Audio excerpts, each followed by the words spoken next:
7 پتھر پہاڑ کیسے بنے؟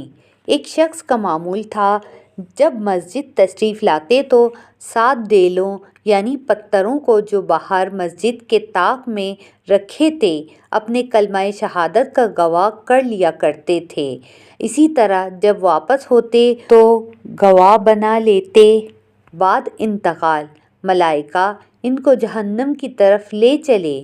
ان 7 پتھروں نے 7 پہاڑ بن کر جہنم کے 7 دروازے بند کر دیے اور کہا، ہم اس کے کلمہ شہادت کے گواہ ہیں۔ انہوں نے نجات پائی۔ ہو سکے تو آپ بھی موقع کی مناسبت سے بے جان چیزوں کو بھی اپنے ایمان کا گواہ بنائیے۔ بعض روایات میں ہے کہ ہر جنگل و دریا میں بلند آواز سے کلمہ طیبہ پڑھا کرو کہ ذرے و قطرے تمہارے ایمان کے گواہ